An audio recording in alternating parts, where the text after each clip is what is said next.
In this video, we're going to continue on in the series of how we make knives and how Cassie builds the knives.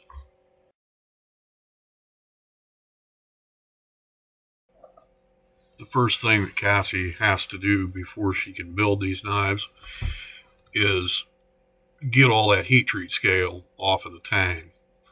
The glue won't stick to that, so she's got to grind that off. And by grinding all that off, she also roughs up the surface of the tang and gives that glue someplace to get down in the little crevices of the grind marks. And that way it has something to hold on to.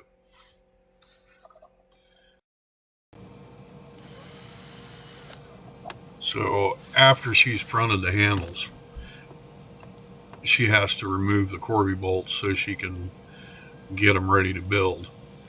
And what she'll do is get all these laid out with all the parts next to each handle. And once that's done, she'll come in with epoxy and put epoxy down into the holes so the Corbies are locked into the hole with that epoxy. And she'll do this for every one of these handles.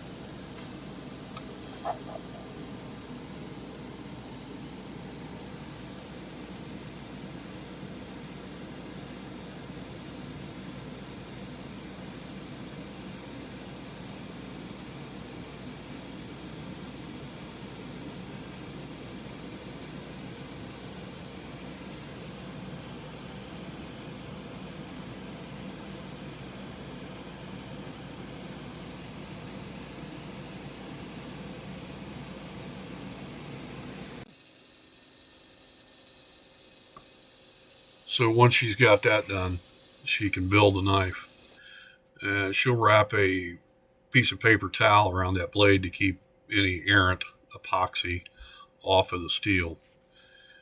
She'll spread that a real thin film of that epoxy over the tang of the knife, and then she'll build it. And it's mechanically locked on to the handle with those Corby screws.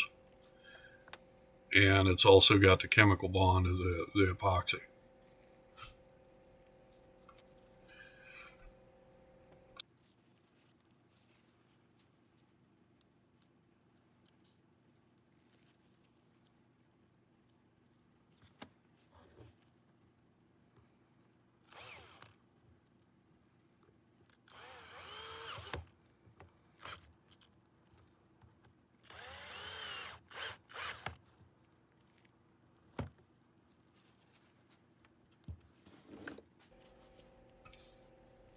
So now that it's built, she'll put C-clamps on that handle to firmly hold that down so there's a really good moisture seal into that tang so no moisture can get in there and rot that tang out from the backside. And we're kind of limited on how many we can build by the number of clamps that we have. She generally tries to get 30 of these done per day. So 3 clamps per. We're looking at 90 clamps just to do one day's worth of knives. And once she's done, she'll wipe that excess epoxy off, and it'll go into a pile to dry overnight, and then it'll get set into a rack, and it'll wait on me to get it finished. So I hope you liked the video. If you did, please subscribe, click the bell, and have a great day.